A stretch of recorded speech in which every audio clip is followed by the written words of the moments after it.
Hello, everyone. So I am Dr. Twana from University of Sulaimani College of Pharmacy.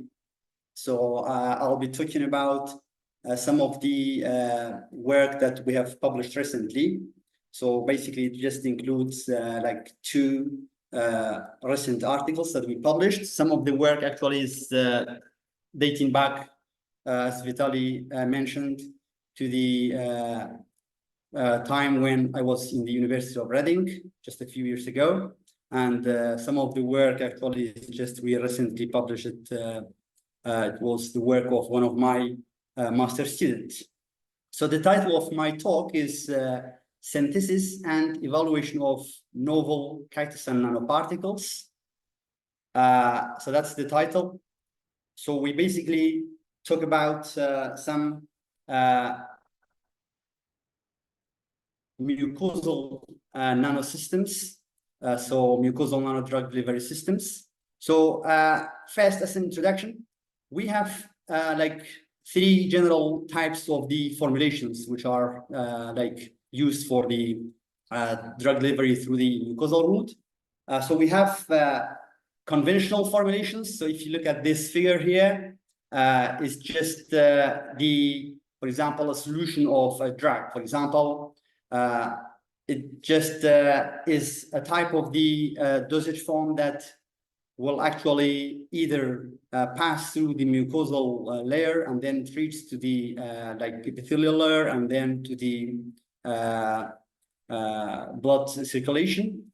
That's the conventional or traditional formulation, but we always have issues with the residence times of this type of the formulation and short duration of action of the formulations. But we also have some systems which are like mucoadhesive systems and mucus penetrating systems. So generally, in the mucosal layer, we have the first layer, which is mucus. And then we have the epithelium layer, contains the epithelial cells. And we have the submucosal layer. In order to for the drugs to have this effect, then we need to reach the submucosal layer, which is like full of the vessels. And to do so, we need to have two like types of the systems. And the first one is the mucoadhesive system, and the other one is the mucus penetrating system. So mucus actually is like a highly viscous gel, which is covering the mucosal surfaces. We have it like in several parts of our body. For example, we have it in the GIT. We have it, for example, in the reproductive system. We have it in the respiratory systems. So the mucoadhesive nanoparticles, for example, these are the systems which have abilities to adhere strongly to the mucus layer. So, for example, they can do it by like attaching to some functional groups of the mucus layer, and then they will stay there for a prolonged period of time, and thereby they will actually increase the residence times of the drug on the mucosal layer. But also, in contrary, we have some systems which are mucus penetrating. So these are the muco-inert substances that they can actually penetrate through the mucus layer, and they will actually reach the epithelial layer, and therefore they will actually do their action after passing the this highly viscous gel. So in general, the mucosal drug delivery systems, they have like several advantages. The first one is they increase the residence times of the drug, and therefore they will stay there for a prolonged period of time. And then the ultimate result will be the decrease in the administration frequency. So, for example, the patients do not need, for example, 3 to 4 times a day, but they may only need it once in a day. And generally, they are like self-administered. So, for example, if we talk about the oral route, they can take it, for example,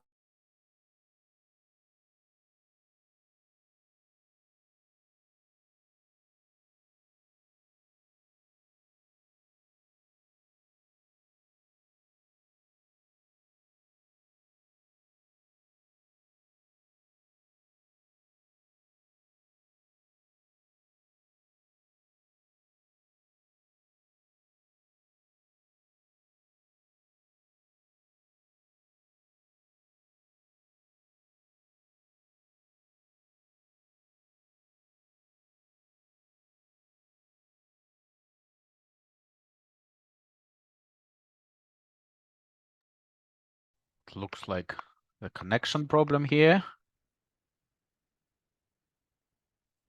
Okay, let's wait for a couple of minutes.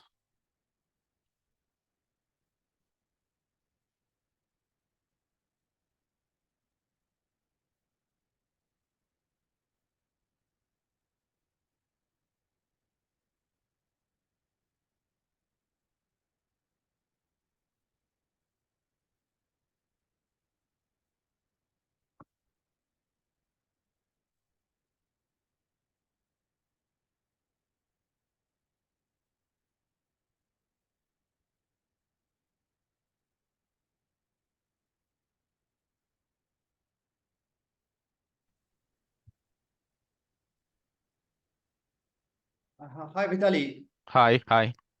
Yeah. I'm not quite sure from which point it was disconnected. Right. So I'm not, I think your slide 3. okay, I'm not quite sure the reason for that. Why it has Yeah. been Well, disconnected. just continue. Just continue. Okay. All right, so let's just.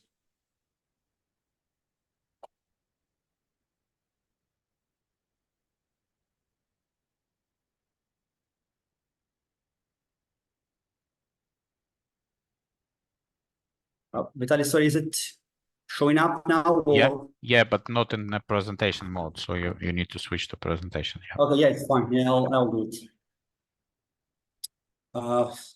Sorry for that. Yeah. It's just, is it okay now? Yeah. Yeah. All right. So, yeah, so we were talking about the advantages of the mucosal drug delivery systems. We say that, so one of the advantages is just we can actually target the the medication to a specific region of the GIT, for example, to the stomach side, to the, for example, to the intestine. We actually bypass the fast pass metabolism. So that's, for example, for the non-oral route, if we have, for example, the ophthalmic route or nasal route. And generally, compared to the, for example, to the transdermal route of administration, generally the mucosal route, they show better penetration. Okay, so what things actually are like mucoadhesive? We have a range of classes of materials that are mucoadhesive. So generally, for example, cationic polymer like chitosan, anionic polymers like PAA, and amphoteric polymers like gelatin and N-carboxymethyl chitosan, and acrylated polymers like acrylated chitosan.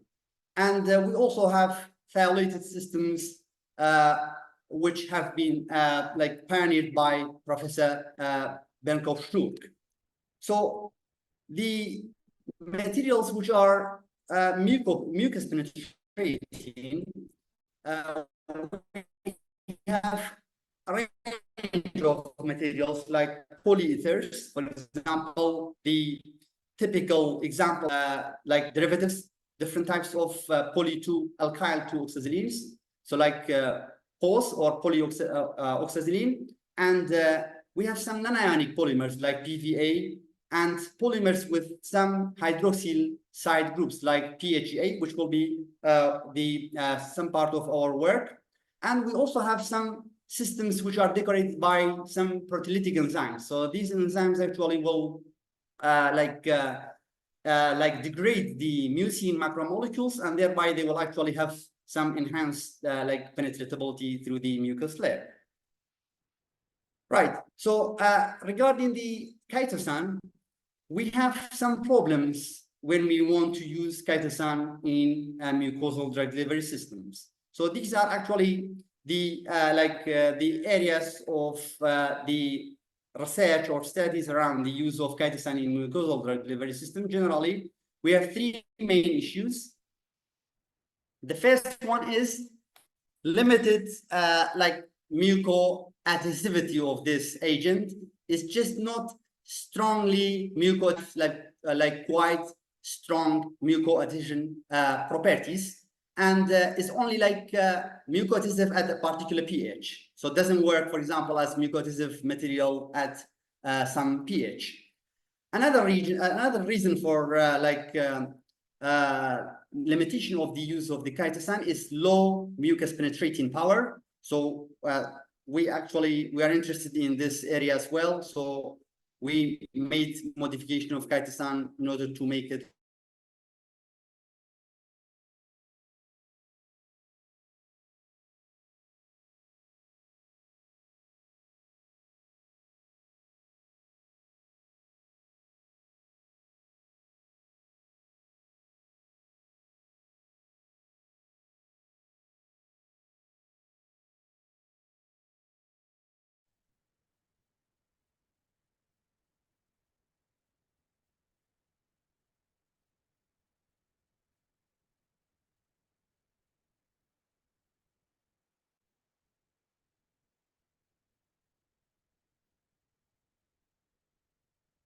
Vitali.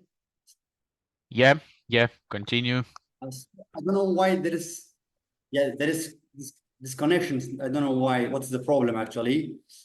So another issue is just we have the issues of solubility of chitosan. This is just above that point that the polymer will actually prestate. So that's actually regarded as one of the challenge in the use of chitosan in drug delivery. So we have actually modified chitosan in order to solve these issues.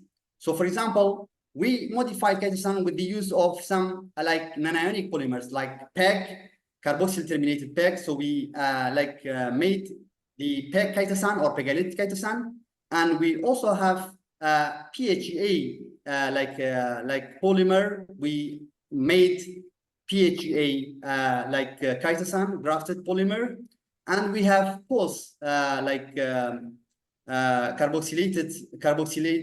terminated polymer. We use it to make posylated chitosan, and finally we use PVP in order to make PVP chitosan.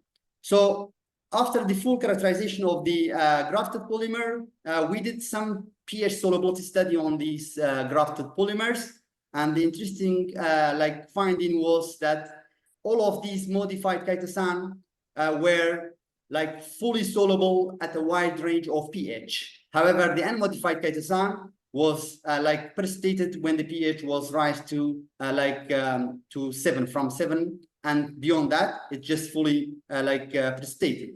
And that's actually will widen the application of chitosan in the mucosal delivery systems.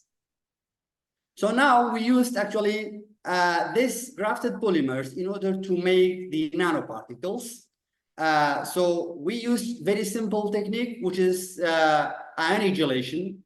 So that method actually has been published, and there are actually several papers on that. But it's just we did some optimization and we used the modified chitosan in order to make the novel nanoparticles.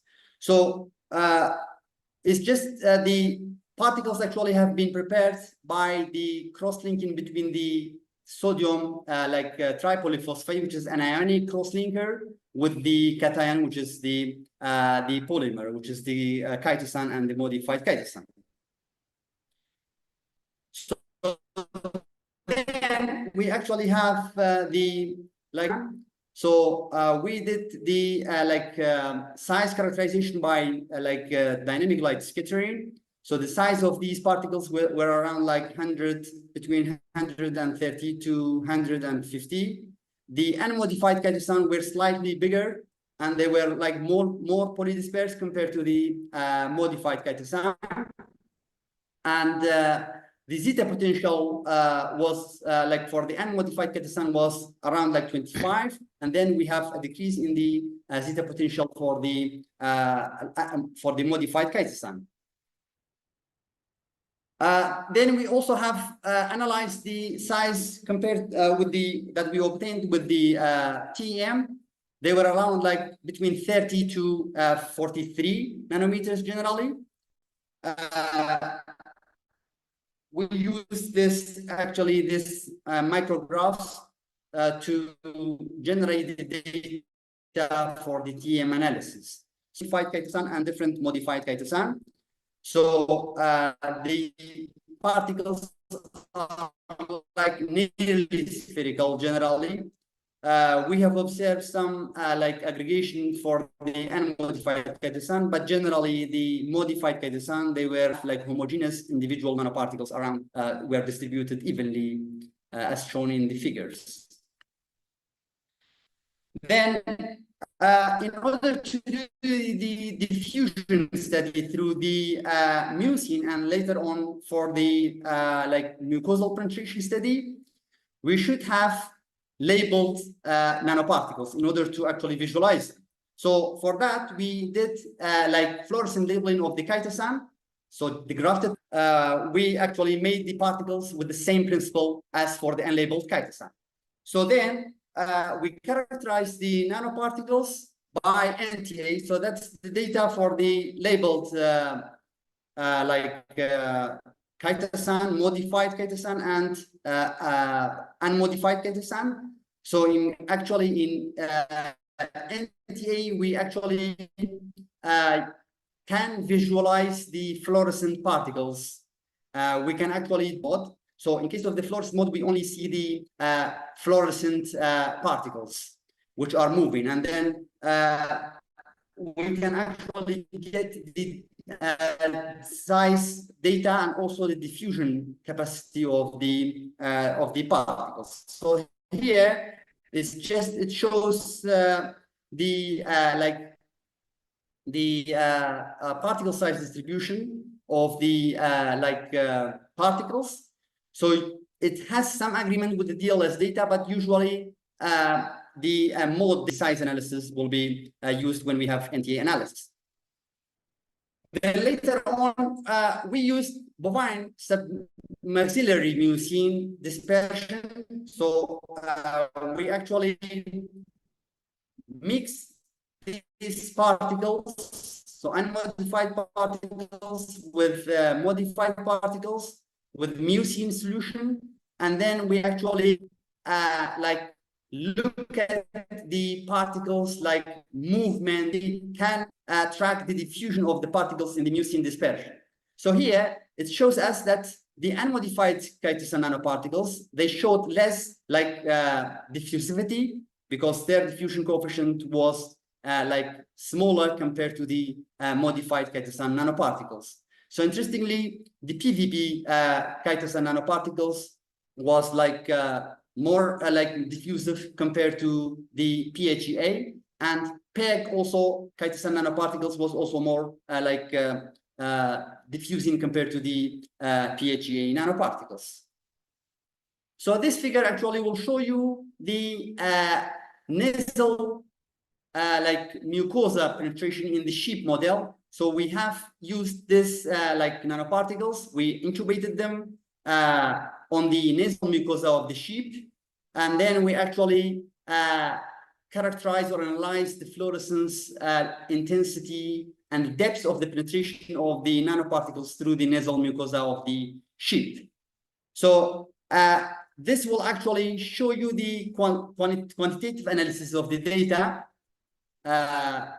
and shows you that we have, again, much higher penetration capacity of the modified chitosan nanoparticles compared to the unmodified chitosan. So like at several time points, for example, at 5 points, we look at the intensity and depth of penetration of the nanoparticles, and we compare the results, and also at 15 minutes and also at 13 minutes. So here, generally, the modified chitosan, they diffuse better compared to the unmodified chitosan, but we have some like paradox in the longer incubation period, but still actually we are not quite sure about the reason for that, but that might be related to the differences in the mucosal components of the sheep nasal cavity.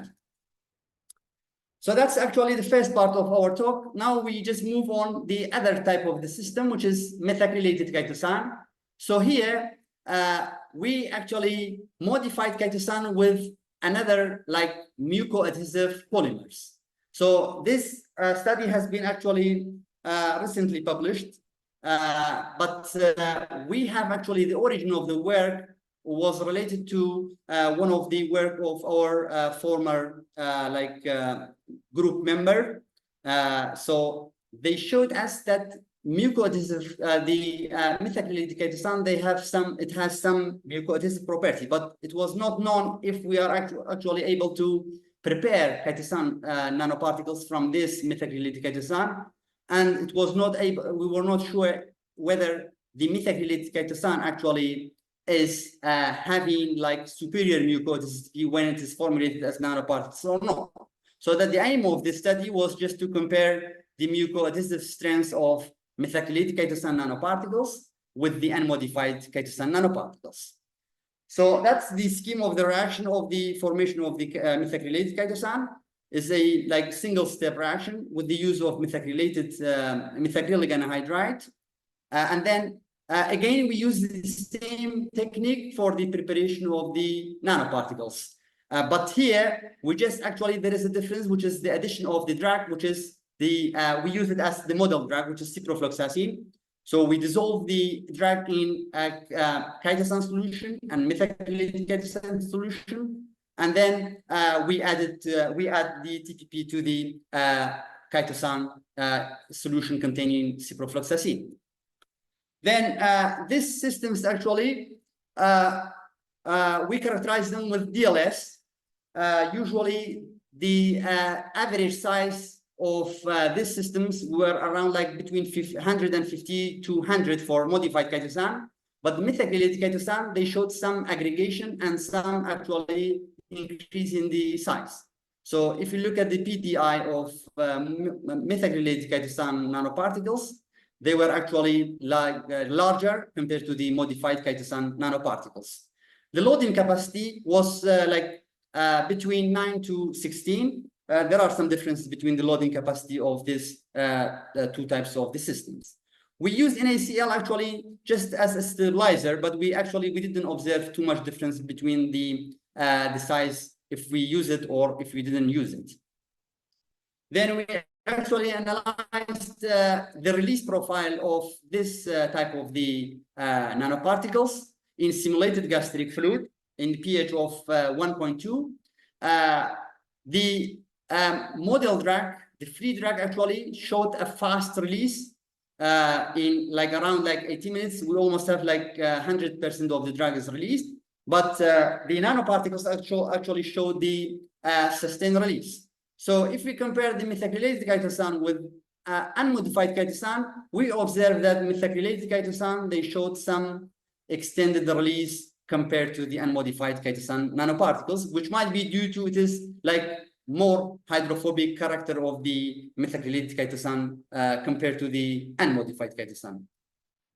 Then finally, we did a mucoadhesion study of these nanoparticles using sheep abomosum, which is similar to the stomach of the sheep. We use like HPLC analysis of the wash off of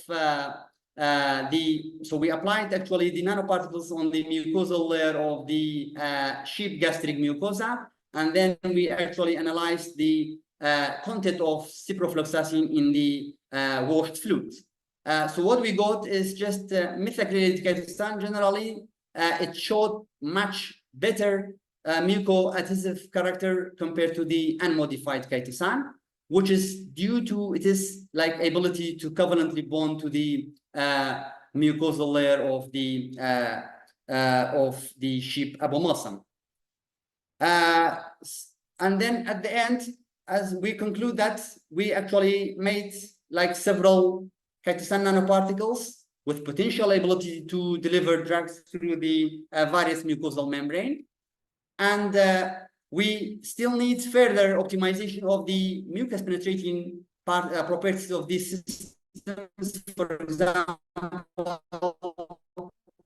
by varying degree of substitution of the grafted chitosan, interested in using other cross-linking agent apart from TPP in order to see the differences, and like using other drugs and to see whether do we have like differences in the like mucoadhesive and mucus penetrating capacity, and later on like doing some more in vitro and in vivo studies to evaluate the performances of the prepared nanoparticles. So I would like to thank the College of Pharmacy, University of Sulaimani, and the University of Reading in the UK, and my PhD supervisors, Professor Vitali and Dr. Wing, and Professor Sergei as well, and Professor Richard Hugenboon, and my PhD sponsor actually is CED Iraq, and Dr. Mahmoud, and Pioneer Company for Pharmaceutical Industries, and all other contributors who were actually involved in these publications. And thank you very much for your